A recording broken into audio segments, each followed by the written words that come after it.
Welcome to Launch Code, a premier business podcast, starring Evan Hafer, Matt Best, and Jared Taylor.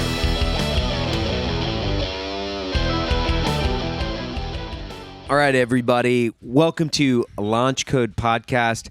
Today we've got, you know what? We've got a guy that I've known for how many years now, Micah? 6 years. Yeah, 6 years. Micah Fink. Trevor, what's your last name? Thompson. Yeah, I know. I'm just kidding. And then Baker Leavitt. So we've talked about, I don't know, 3 different things. One is putting a microphone in my office so I can just talk into it.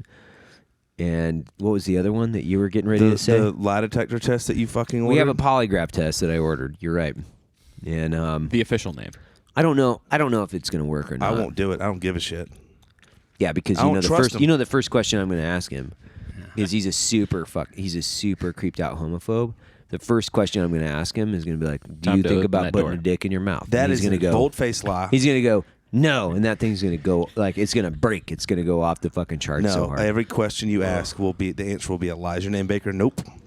I don't trust you. There's no you and everyone in that company isn't man enough to get me on that thing. There's no fuck. I don't trust you. Well, I mean, you got to face it, man. You can't unsuck a dick, you know? You can't. And that's just once But it's you done. can build 1,000 bridges. Yeah. What I always say is you can build 1,000 dicks. And suck a bridge. That's a saying Of that I dicks. have. Yeah. So, Micah, Penises across the water. tell us. I already know your story, but nobody else on the show knows it. So, give us your 5-minute bio, man. Yeah, so I was on a telephone pole in Queens, New York when the first plane hit the World Trade Centers on 9/11. I was a lineman. Holy and, shit. yeah, I saw, the smoke coming out of there and went into the city at the time. So a lineman, climbed telephone poles and did all the electrical work and stuff and had my own contracting company. And I went in there and, I was there when Tower 7 fell and, almost got buried and stayed there all night, found a dead police officer, and I never thought about joining the military, and I did. After that, had a profound impact on me, so I tried to join the Army, but once they found out that I had a pulse and could read, they wouldn't take me. So Yeah, they're like, this guy's going to be way too thin for too long. There's like, other services where fit men join, sir. now Go accepting there. mesomorphs. Yeah, so a matter of fact, I didn't even know what the Navy SEALs were. I was actually in line. I was going to be an Army Ranger, and I was going to try out for it. And the Navy guy, nobody was going in the Navy office. It was empty. Hey, look at me. Yeah, and so he came out and he kind of singled me out. And he's like, "Hey, man, what are you doing?" I was like, "Oh, be Army Rangers." Like, why do you want to do that? I was Well, there like, were no books I out was like, yet. they're the baddest dudes out there. And he's like, let me show you a video. So he brings me a VHS. I sit down there. And it's Badass. I had no idea nobody made it or anything. Mm-hmm. And he's like, "Do you want to do that?" And I was like, "Yeah, well, definitely. That looks awesome." looks He's like, "Oh, sweet. yeah." And so anyway, long story short, graduated buds, and it was 10 years in the teams, and then was in the reserves for another 3 or 4 years, and then got in the private contracting, and hung up the guns. Who'd you contract for, Micah? For those civilians out there X-Files. listening. Did you report to a ginger lady? So here's a funny story. So when I met Micah, I was teaching a course for the clowns, and and this fucking giant, because he's a giant human being. For those of you guys that are listening and cannot see him, how tall are you? 6'3"-ish? Almost 6'5", yeah. Okay, right. So he's a giant human being, and I'm not a giant human being. So Micah's football big, and Evan's normal person. yeah, I would say yes. Normal for a Tennis Korea. ball guy, got Yeah. it. The Like, moth. I'm ping pong size. He's tennis size. Yeah. Yeah, you walked Okay, in the room. I can deal with that. He walked in the room, and I was like, "Oh, that guy's that's that cowboy guy. He's got on cowboy boots." And I walk over, and he's wearing leather moccasins. And I'm First of all, these "Fuck." are cowboy shoes. I was expecting If boots. you don't know that, you ain't no He's just cowboy. wearing Those moccasins. are. But you know what you were into? I mean, we all do wear Crocs, so because we were shooting the shit And I remember you were talking about, because you're way into spearfishing. Yeah. Yeah, you were way into spearfishing. Traveled the world on that. man. Venezuela, Mexico, dove, competed, sponsored, That all stuff over is the the world. shit. 5-minute breath hold. Yeah. Yeah. So Yeah. we were like pinging on something. I don't know. It was like, oh, you're a fucking nerd and I'm a nerd too. And Yeah. hey, let's fucking nerd out for a while. And that's what I remember of Micah. Not Dude, only that, there is but- some serious nerding out you can do on breath hold. Like, we did a course from Performance Yeah. out there, and holy shit, like, Kurt and oh, Kim. yeah, Yeah. a week of nerding out on how to hold your breath, not being in the water. So it's exactly as exciting as you think it is. Well, Anybody listening? for But, those of man, is it you- interesting. I'm good at breath holds. When I shoot my bow, But you're I little. can pretty much hold my breath the entire time, and that's not what you're solid. supposed to do. It's optimal. Super solid. It's optimal technique. And I mean, to the point of which my bow could like literally shake out of my hand from oxygen deprivation. Super solid form. So just so you know, I practice my breath holds every day for about 20 arrows. It's fucking great. In a row? No, at once. I just put them all on, just fucking throw them. Not a big deal. Is that with So- a kid on your back? Sometimes, yeah. Yeah, my little one sits on my back. So you transition out, you do some contracting. Yeah. I How finished many years out- were you doing that? I 5 years almost, and I finished out. I was in that big ordeal that happened, and in Cabo or whatever. And Yep. a year later, I get contacted by them that some of us had been we're getting recognized. And really funny story about that is my wife they fly us down there, and we go down there. It's this huge deal, and all the big wigs are there, and I get an email right before we go that they're not paying for our lunch, and that we should bring lunch money.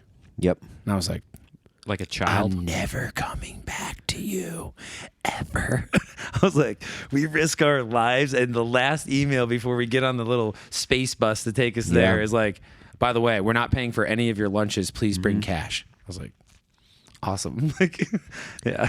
You guys So that's are kind of how I solid. finished. I had a great time. I had enough. I was done and moving on to other things, and had moved out to Montana and had created my foundation that I run, Heroes and Horses. And that was a really tough time for me. Matter of fact, I would say it's probably one of the most difficult times of my life. I bought my house, 4 kids. My wife was pregnant at the time. Pretty much got down to, I used to climb trees. So I was like an arborist running my foundation. I got to the point I had $800 left. And a man who actually is here with us on this trip, I met randomly through a friend of mine.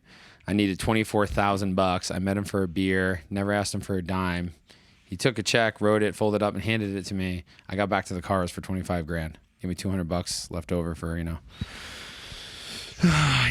beer, That's whatever pretty else cool. I could get. But yeah, it was really, and that's when I realized I was doing the right thing. And today now we've got about 60 horses. It's the longest program in North America for vets. Definitely the most difficult program for vets. And I would dare to say, I'd challenge anybody to say it's the most effective. It's an incredible process, and it's what I've dedicated my life to now. So I wouldn't have the insight that I have if it hadn't been for the experiences, military and non-military, that really were the momentum to drive me, to create it. So. Did you have a background in horses or any of that stuff prior to this? Not really. I grew up like hillbilly town, upstate New York. Worked on a dairy farm and stuff. And when I moved out to Montana, I started getting into horses. And I mean, today now, I break all my own horses with the guys that work for me, and half of them are wild Mustangs. And we actually did a short film last year. It came out, and we adopted 16 horses, broke them ourselves, rode them from New Mexico to Arizona, 760 miles. And it's a story of the unpurposed horse and the unpurposed human being, and how purpose ultimately allows people and horses to overcome their external circumstances, essentially learning to live from the inside out, not the outside in. And so what I realized about these guys was that they're facing the same thing that these horses are facing. It's not combat. It's the process that you encounter when you come home. And that system's fundamentally broken. And if you let life happen to you, you're the victim. But if it happens for you, then you always have a choice. And it's in your choices where there's freedom from everything. You know, it's like Marcus Aurelius said, choose not to be harmed and you haven't been harmed. Choose to be harmed and you've been harmed. So that's what I'm doing today. So, but there's another, the way I learned about you and what you're doing is through a film called 180 Out. Yeah. And what year was that put out? Like, or let me go back. So anyone listening, like Yeti, there's a Yeti film called 180 Out.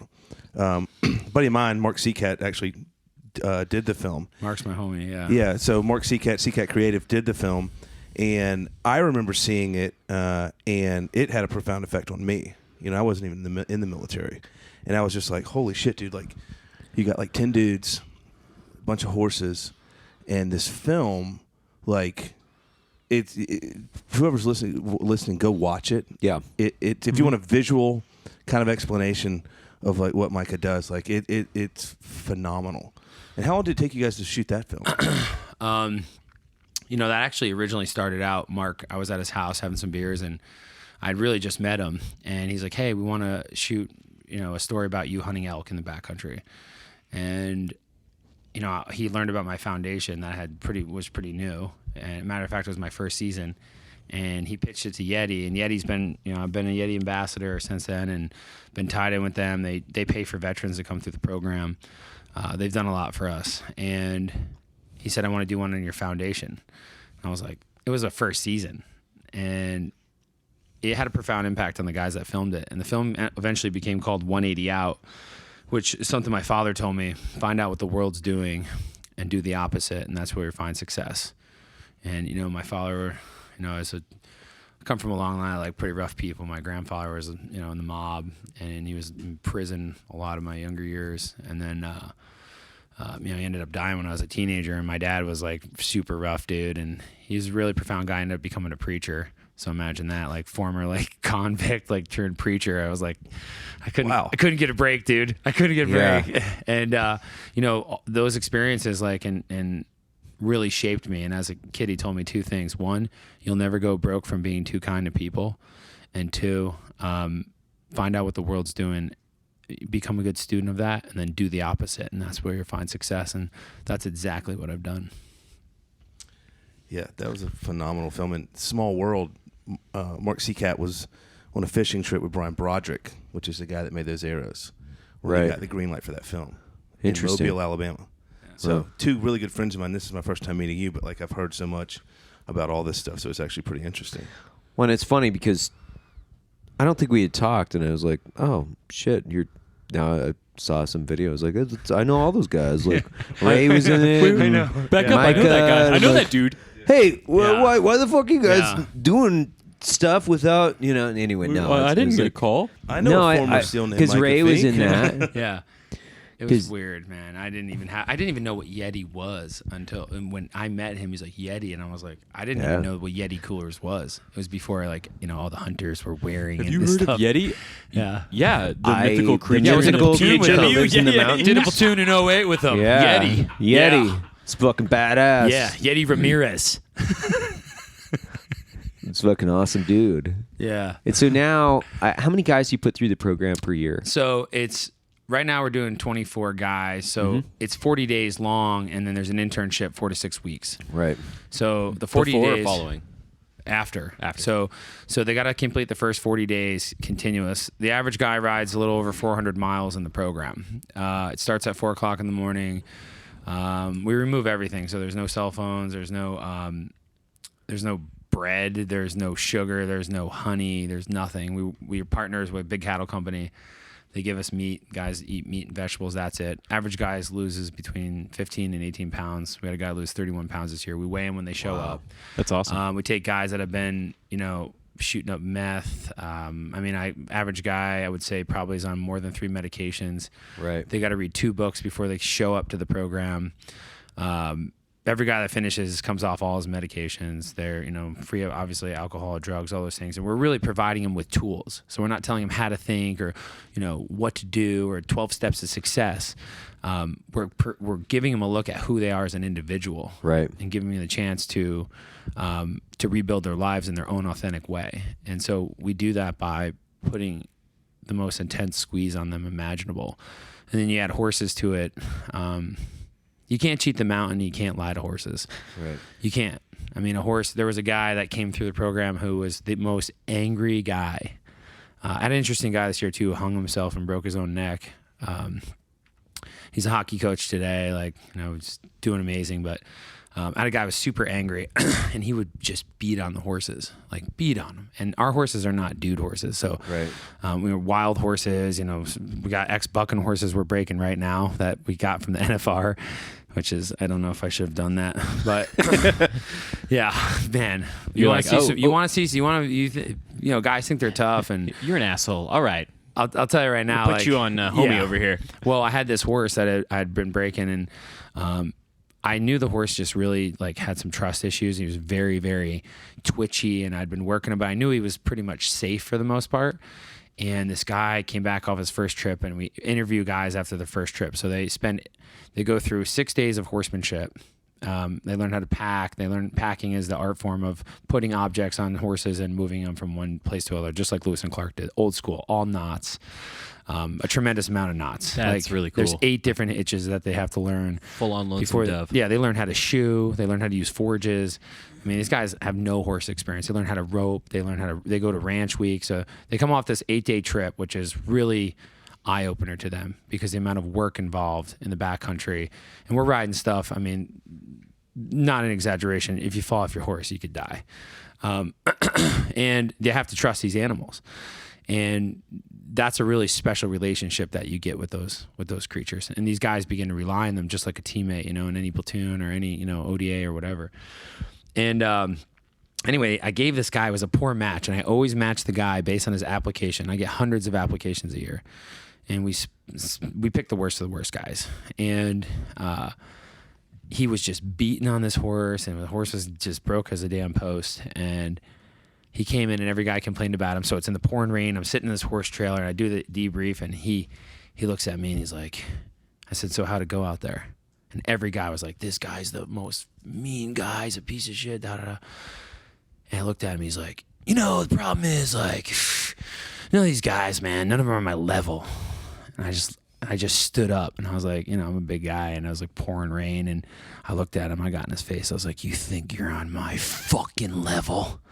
I looked at him, I said, you think you're a fucking tough guy? I was like, you want to stay in this program? Go turn that horse out right now. I said, I'm going to rope you a horse. And I said, if you treat that horse like you treat people, he'll kill you. And he was like, all right, I'll do it. So he goes out there with the horse, and the horse is like, you know, and he's out there, and you just see him immediately just trying to pet him and be his friend. Nice pony, nice pony. The change, he's working professionally on a horse ranch now, full-time job. Really a great guy. And that horse took him to a point where he was on his knees, like literally crying. And he's like, I get it. This horse is me. I'm this horse. It reached him in a way that a human being couldn't. And that's what the program ultimately is about. It's about a mirror. It's about the things in the mirror that you don't see that change your life. And that's what the horse provides. I mean, if you're not a horse, you know, people think like, oh, horsey rides for vets. I get it. Like, you know, you pet them and the vets ride them, you know, with the vets and the horses. Like, this isn't that kind of deal. And by time they finish, they're pulling up to 6 or 8 horses at a time. And they'll finish a 150-mile progressive trip across the Beartooth or the Bob Marshall, wherever we take them. And they'll lead those trips, not us. They'll do it on their own by the end of the program. So, and then from there, we provide them with job internships, because my ultimate job is to put vets back to work. Right. You know, take these skills, take these abilities, get your head screwed on straight, stop playing the victim card. Nobody cares that an IED went off 8 miles away, and like start learning about yourself and use these experiences, which are never going away, good or bad. And a good experience is the same as a bad experience to me. If all you ever do is throw the pass at the homecoming game, and that's all you ever do, or all you ever do is serve 4 years in the Marine Corps, well, they're debilitating. They stop growth.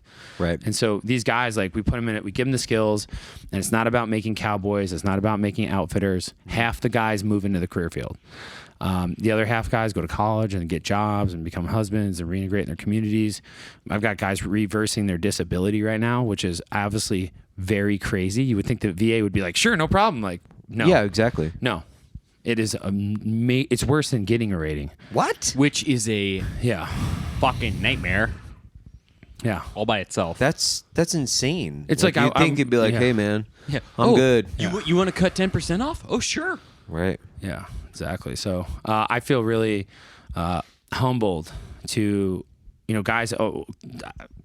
So many wives and people like always contact me and they're like, "Thank you so much." I'm like, I haven't done anything. I just set up a scenario where they had to do everything on their own, and that's it. If I told them to just carry a rock for the next 40 days on top of their head and don't stop, it would change their life just the same. Right. But that's a thing that they're not presented with on a regular basis, which is why it's important that it's being facilitated by somebody that understands the value of that kind of hardship and that kind of hard work. Yeah. Is because without going through some of the experiences that we've seen and some of the shit that happens internally during some of those experiences, it's tough to be able to facilitate that with somebody, knowing that you're going to help them change themselves without using your ego to break them or hurt them or do something silly. Like you're trying to garner some really good change in that person. Yeah. And to let them grow themselves. It has to be their own idea. It's like breaking a horse. The old way with horses was force, fear, and repetition. Jerk their legs out, tie their hind legs to their gut, ride them out with the just really mean stuff that people do to horses. And what you do is you make a slave. You don't have a relationship. He's become your slave. Yeah, it'll do a thing. It'll do a thing. But if you take it and you set up the situation, especially with wild horses, and you get them into trouble, and as soon as they make the right decision, you back off the pressure.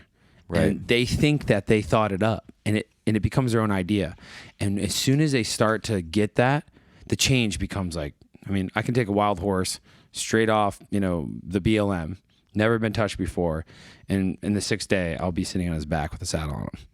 And that's not the old way. They used to tie them down to the ground, tie all their legs up. They used to do brutal stuff, put barbed wire in their Literally mouth. break them. What? Literally. Oh yeah. I had a guy that I worked for who we had some like bad horses that would kick, and he had about 150 head in the 180 out. You see them all running in the beginning shots. Yeah.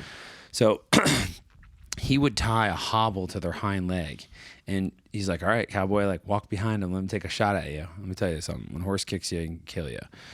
And he would have a rope tied to it up through a pulley, and it'd be a 2x4 underneath his neck. That would come over, and they'd have a board hooked up. And as soon as the horse would try to whack you, the 2x4 would come up and go boom. So he'd go boom, boom, boom, boom. And it was the craziest thing. So yeah, the horse learns never to kick you, but he's only done it out of slavery and fear and pain. Yeah, Right. it's And he not hasn't learned anything. It's not No. positive reinforcement. No, and then what happens is you get dumped in the mountains. I had a bear run out, and I had a horse get killed. The horse tried to take off, went off a cliff, killed him. And the horses that you have the relationships with through their training, the good horses that you have a bond with will literally stop and turn and face you, and that's what you taught them to do. And they'll just, no matter what's happening, they're just looking at you. Hey, what's up? Yeah, it's amazing. But the ones that are your slaves, they're gone. They'll leave you. You read about Bedouin horsemen. Those guys in the desert, you fall off your horse in the desert, you're done.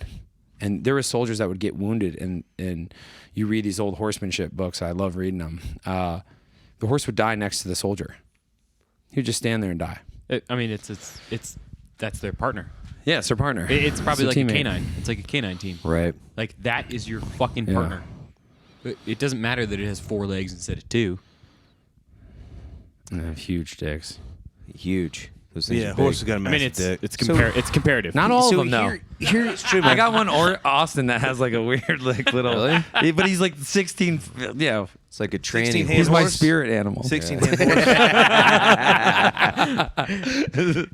16 hen horse with a little gherkin down there. Yeah, little gherkin dude. So here, we talk about this in the office. I almost call it a team room, but it is kind of. We talk about this, and it's like we see these vet nonprofits, man, and we see all of these guys that are like, take a vet fucking hunting or take a vet skydiving or fly fishing or whatever the fuck it is.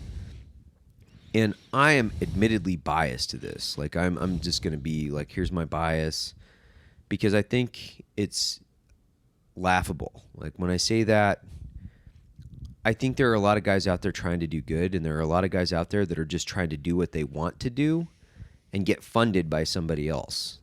And I had this guy that was like burning us down, and it's not the only guy, but it's like, well, I heal veterans with PTSD by taking them skydiving. And I was like, hey, dude, like, not for nothing, man, but like, I probably have some residual things kicking around in my head. I feel like I know who look this like person PTSD is. and probably walk and talk like PTSD. I don't know, but that ain't gonna help, man. Like, I mean, for when I say that, it's like an afternoon of skydiving is not recovery, dude. That's like taking your mind off things and doing a tandem or whatever the fuck it is, but that's not help. You're Soft for a day. No, You're no, treating- I can speak Right. to that. I need hundreds of them, thousands of them a year to not still feel Well, normal. Right. it's you're treating a symptom. You're not solving a problem. No, he's finding what, a way what to I'm, fund what I'm getting his at is adventure. like, man, the veteran help nonprofit world, from my perspective, this is one thing that I really like about your program and you specifically, and not only the fact that I know you, but it feels somewhat exploitive, a lot of these guys and what they're doing. And this is so much fucking work, to be honest with you. Like, this is so much work, and it's real change, because I know what that feels like, in the sense of, I came back from my last trip in Afghanistan. I think you were even talking about, or we were talking about it. And I spent 12 weeks in the Frank Church, like almost continuous. I'd check his cell phone every other week. But all I did was fucking hoist coolers, row boats, and look at the stars at night. Like, that was it, man. Like, it was like, and check out to check in. there's a big piece of that where, one, I was super fucking angry, like beyond approachable anger. Two, I was completely callous to the world around me. Like, whatever happens, happens. Don't give a fuck. Who cares? Life, death. Just total Fucking it. who cares? Who gives a fuck about anything? Doesn't matter. But connecting into the environment in a way that's like, one, hard work is something that I think it's very therapeutic to a lot of different guys, and I think disconnecting from electronics is very, very therapeutic. Having a clean diet, like, that's a big one too. And then sleeping on the ground and feeling the environment, like getting cold, getting hot, getting like feeling what's going on. Like, that's a big thing for a lot of people. And it's part of our genetics as an animal, right? Right. We're the only thing that really feels anxiety, and the only other things that feel anxiety are things that we have decided need to be next to us, like dogs and cats and shit that we force to live the same way we do. And I felt the same thing. Like, last fall, I did like about a 40-day trip in my truck, camping in the truck in Moab and Sedona and that area, and it was cold as shit. I mean, the warm nights were 17 degrees outside. Right. And I was camping in a tent on top of the truck. And I've done it a lot, and it takes a little while, but you start feeling really connected to yourself again. Right. In a way that's meaningful. And that's why that sort of thing that you're doing is so important to those guys that have a harder time connecting to that. Like, they've created such a void, such a gap with all these pieces of their lives that they've filled up trying to fill that void. Yeah. That you're able to then break them of that. The theme that all three of you have talked about is like, you to your point, like, hey, we're going to take this guy skydiving. That's an afternoon. But you said 12 weeks, 41 days, 40 days. Like there has to be like a program. There's some length there. Yeah, there's got to be length. I noticed a big change. Like I noticed a big change just in me after about a month.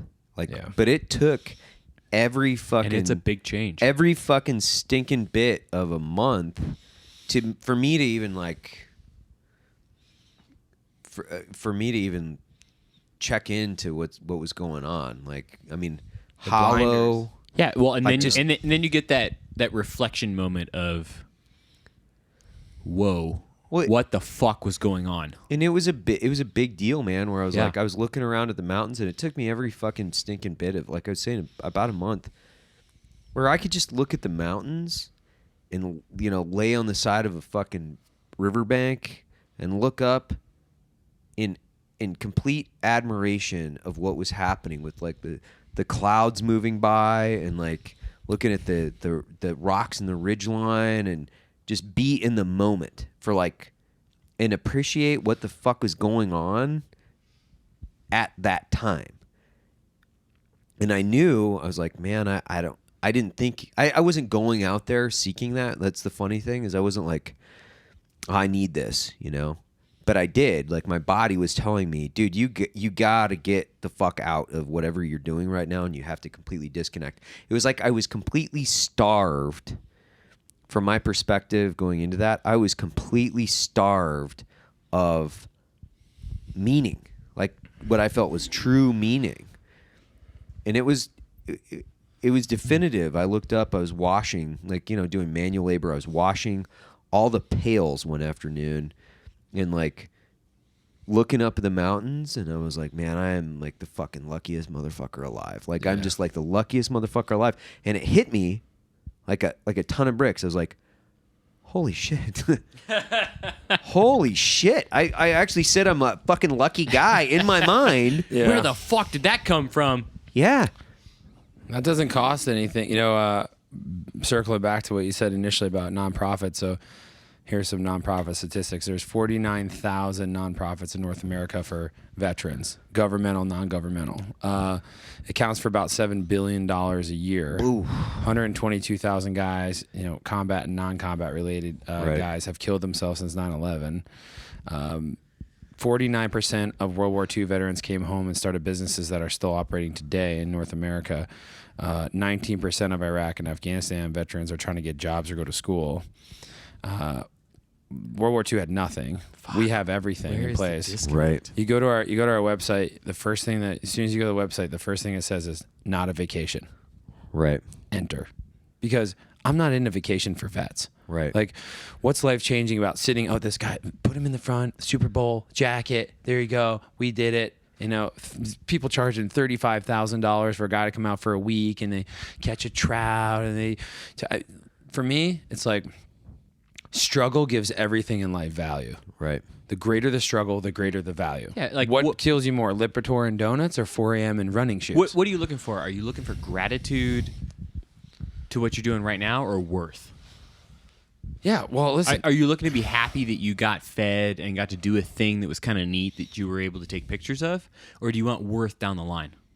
It comes through hardship and suffering. Exactly. Being a Green Beret, being a Navy SEAL, being a CEO of a corporation, getting into the NFL, it comes through suffering and pain and hardship and difficulty. It's how your muscles grow. You rip them apart, they grow back when you rest.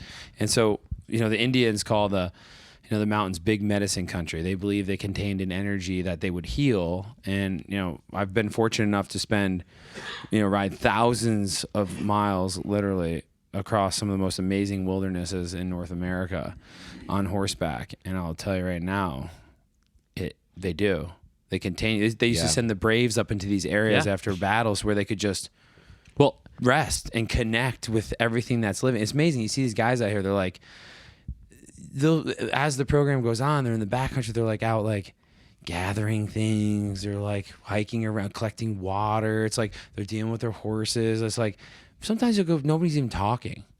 It's like you're so in the now about what needs to be done.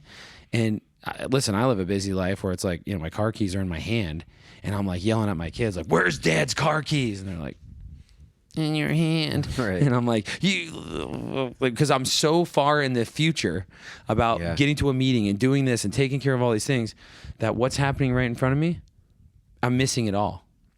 And that's what these guys is like. That's what happens to these guys. Like, right before I came here, I had a guy that graduated the program. He moved out. I got him a job. He's working on a ranch, and he's got this brand new car. And he's standing there, and he's a vet, and he's like, he's clean. He was a really bad addict, and he's been clean since he left the program. They told him he was bipolar. He's on no meds, nothing. He's fine, and he's like standing out there, and he's like, it's like 10 o'clock at night. I went all the way to Canada to pick up these horses, like 17 hours away. He stayed there, waited for me. I come pulling in, and he stands out there, and he's smoking a cigarette, and it's snowing out.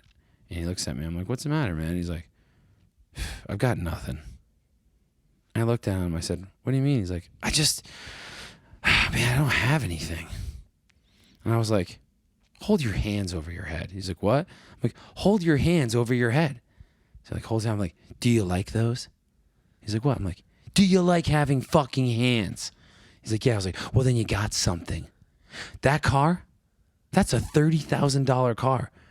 I was like, you're ahead of 97% of the third world right there. Yeah. And you're healthy. And all these things. And he's like, he stopped. I'm like, listen, you cannot receive anything else until you are thankful for what you have right now. Right now. And before the guys leave and come in the program, the last thing I said to him, I have a very intense in-brief before we head out to the ranch. And they're sitting in the office. I look at them. I said, for some of you here, this will be your first chance. And for some of you, you'll leave here and this will be your last chance in life. I'm like, load up. And they're always like, fuck. And what they find in the end is what they're looking for they already have. Right. They already had it. That's the amazing thing is like people change two ways. People change through pressure and time. Either an extreme amount of pressure like a IED blast changes you from a solid to a gas at 30,000 feet per second, or a drop of water on a stone over 2,000 years. Well, we don't have 2,000 years. And if you let life happen to you, you're always the victim. But if it happens for you, you have a superpower. And that's your ability to make a choice. Either I accept this or I don't accept this. That's it. People are like, oh, Navy. I'm like, Navy SEALs, what's special ops? It's just, you just made a choice. Either I accept this, I'm going to eat this shit burger for the day, and I'm going to roll around, or I'm not. Or I'm going to take the burrito and ring the bell, and then I'm going to be on suicide watch for the next 3 weeks. No, and that's exactly what I've told people that have asked me. Like, I think it was something I was fortunate to do was be on the jump team for 2 years right before I got out. And paid vacation. Yeah, dude. But that wasn't the fortunate part about it. Super Bowl Sandy over here. It was a paid vacation for America. But, what was fortunate to me was I was able to really realize what got me through that program. Yeah. Which all these guys kept asking questions, and I'm looking at these dudes like, you're a better athlete than I will ever be. And I've seen guys, and I'm sure you saw guys, and you saw guys too, that were better athletes and should have made it before you did and didn't. And frankly, it's just the ability to sit there and take that shit sandwich and go, you know what? I can take this right now, and I'm going to see what I'm going to see what tomorrow holds. I'm going to keep going because I really want to do this thing. Well, and I think that's like when people say like you're a Navy SEAL, it's like you got a superpower or whatever the fuck it is, and it's like you're a Green Beret or whatever it is. It's like they expect you to have a magic wand and be casting fucking spells, and it's like, hey man, actually there isn't any magic involved in this. You know what it is? It's grit. It's the ability to say, fortitude. Get up, get your fucking ass moving, and go, I'm not going to quit today. They'll have to fucking kill me and pull me off this thing, but I'm not going to quit, man. And I love that conversation where, this special operations mentality, because it cuts two ways, and you touched on it earlier, which is like, if you're that guy that's going to lean your ladder against your resume and say, I was a Green Beret or I was a Navy SEAL or whatever I did it is, the thing. that was the fucking highest point of your life, dude, you are teed up for a massive fucking disaster. And that is Like the a same guy that massive was like, fucking disaster. back in the day, I did XYZ. Yeah, that's the high school quarterback mentality. I threw Exactly. the fucking winning touchdown. Dude, that Trident is not going to pay your fucking mortgage, man. Like that is not going to be. That is not going to make you a good dad. No, that is a not going to make you. $12.75 piece of metal. Yeah, The end. I'm sorry. Like, that's it.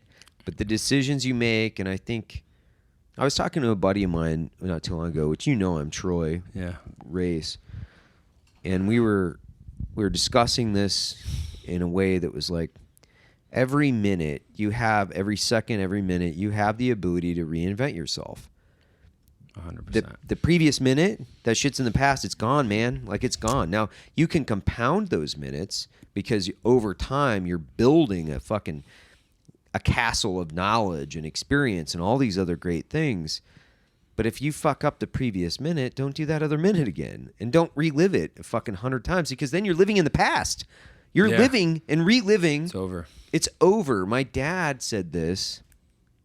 He said, hey, man, your windshield is fucking 4 feet long. Your rear view mirror is 4 inches. If you're not looking through your windshield, like you're not living in the here and now. And the funny, and not to just go on a fucking diatribe, but man, we get it from the community, and you guys, I know you guys hear stuff from your own community and my own community, and we're at SHOT Show, so it's like all these dudes, I love them to death. Brother, and it's like, long live it. Man, I wore a green hat. I did. It could be worse. We wore white cups. You wore a dog bowl, which was badass. That got us a lot of D cups. But man, I am over that thing. I'm not over it. I use all the information that I learned from the past. I turn the page, and if you reinvent yourself, and if you like, that's the beautiful thing about the brain and the human body is like, holy shit, I can wake up tomorrow and be a fucking different person if I choose to be. I can start making really fucking good decisions, and when I say good, it's definable by the circumstance. Like, I don't have to drink this fucking beer. I can throw it out the goddamn window. It just consistently amazes me that so many guys that are able to make it through a program that selects for the ability to withstand a certain amount of pressure and then make choices that are essentially internally motivated. When they finish up with that program and then finish up with their time in whatever that program determines they have to be in, Army, Navy, Marine Corps, they stop. Yeah. Well, That blows me away. I think that human beings have the ability. Somebody asked me, like, how would you sum Heroes and Horses up in like one line? I was like, we teach people to think greater than they feel. That's it. And I actually kind of came up with that because I'd read this Harvard study about, they took a group of people, they did 2 studies. Study 1 was they took a group of 20 people and they put them in piano lessons. They learned this little song. And 3 days a week or whatever it was, 4 days a week, they did the piano. The other group closed their eyes and just meditated. And at the end, they got together, and the people that had never touched a piano could play the song. So then they were like, okay, well, that's kind of interesting. And That's weird. so then they go over and they do it with muscles. It's just a bicep curl. So every week, this one group would go over and do these bicep curls, and they would measure them. And then the other group would sit there and just meditate. Well, the people that just meditated, their muscles grew 13.5%. And just by focusing. And Right. that means what we have the ability to think greater than we feel. If you can think bad about something, you can think good about something. And the greatest asset that we have is between our ears, really. And these guys, like, they become the victims of they're like a ship just getting smashed around in the water with no rudder and you know, no sail, and they wonder why their life's a wreck. And it's like, you got to walk up to the helm and you got to make a decision. And that's why it's so important that you say what you say during that in-brief, which, I mean, that's the first time I've heard you say that. But knowing where we come from and knowing that that's a truthful statement and something that's honest coming from you, you're not bullshitting them. You're not up there acting. That's why that matters. No, so I have a thing that I started last year called like One More Mountain. The guys don't know it, so they come out of the backcountry, they're smoked. A lot of them have lost this tremendous amount of weight. Their clothes are falling off them. They're exhausted. I mean, 20 plus horses in the backcountry. We riding. It's just exhausting. They come back, they clean all the gear. We wake them up at 2:00 in the morning on day 40. We load them into the vehicles. They have all their hiking clothes on. And we drive into this mountain. They got to climb this mountain in the dark, headlamps on. It's 10,500 feet. They climb up there. It takes about, a couple hours for these guys. It's a scramble. And they're dying. They're just exhausted, and they're climbing up there. They get up there, and we watch this one more sunrise together. Because we've watched 40 sunrises together or whatever, rainstorms or whatever's going on. Right. And I always tell the guys when we get up there, I was like, you guys feel pretty proud because you finished this program, and you never thought. I'm talking them off the ledge all the time. Right. They're always trying to quit, but they can't quit in the backcountry. I have guys like, "Oh, I'm done." I was like, "Then fucking leave." You're like, I can't. And they walk into the dark for about 5 minutes, and all of a sudden they're like, they got their bear spray. They're like, I can't channel my inner buds instructor right now. No, but it's very emotional for these guys because I was like, nobody cares what you just did because what you did was yesterday, and today. There's another mountain. And when you go home, there's another mountain. Your bills, your legal problems, all this stuff is still there. But now you have the tools to face those. And that leaves a significant imprint. Most of the guys get very emotional thinking about that because they're like, I don't even give them a chance to be happy that they just did that. Right. I take that away because it's like, Tom Brady, he's amazing. He just throws a pass, he does all this stuff. But the moment he retires, he'll be running a chicken wing stand somewhere or commentating, and everyone will be the new guy. Exactly. You're only as good as you were yesterday, and you are now right now. That's it. I got a question, man. So I'm sitting over here listening to you talk. Everything you've said makes perfect sense. I'm like, this guy has answers to problems. Did you have these answers when you started the program? And have you evolved over time? And have you made mistakes or gotten things wrong? And you mentioned pairing a guy with the wrong horse, but it sounds to me like your evolution is that's the most minimal mistake that I've made. Yeah. I've made significant mistakes. Let me tell you something. I got off of active duty in 2010, and I wasn't really sure what I was going to do with myself. I actually didn't want to get out of the military, but I had a real dust up. I got whatever, but I got really pissed and I got out because I was, I'd screen whatever, and I was supposed to be going, and my master chief pulled the orders on me, and I got really angry, and I just got out in an instant, this shit like this, and I was kind of in a really dark place. I had some tough deployments, and I was like, I wanted to be in there for life. I really was, liked being a team guy, and but I have an attitude where I was like, either I'm going to do this or I'll fuck you. That was my attitude. And I ended up leaving and going to the Amazon for 6 weeks. And I soloed down there. I went to Belém and then Manaus. I ended up hiring this local Indian guy, something I always wanted to do. River of No Return, Theodore Roosevelt kind of shit. And it was one of the worst experiences of my entire life. I was completely alone. I was with a man I didn't know or trust or anything, and I paid him. Did you speak the language? Was not no. And we traveled a little over 500 miles through the Amazon, and I remember not talking for weeks, no conversation or anything. I was with this guy. We were hunting, we were fishing, we were doing all these things, and living off the land and staying in these little villages. And I remember holding on to my GPS, which at this point had died.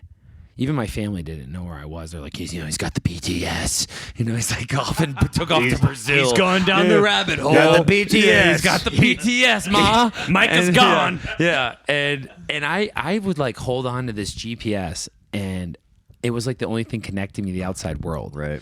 And I would sit there, and sometimes whether or not I it was would powered up, it's gone. No. But I would just I would sit there, and I remember I thought so long and hard about my life.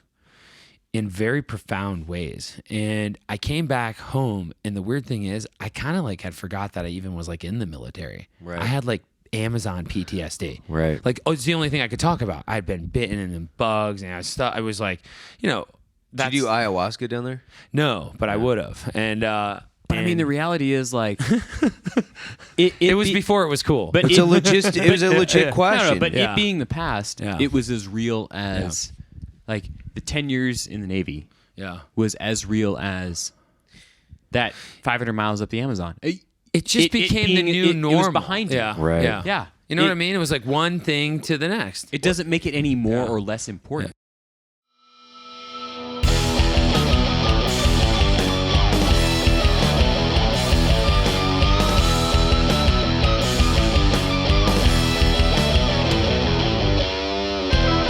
Tune in next week as we conclude our conversation with Micah Fink.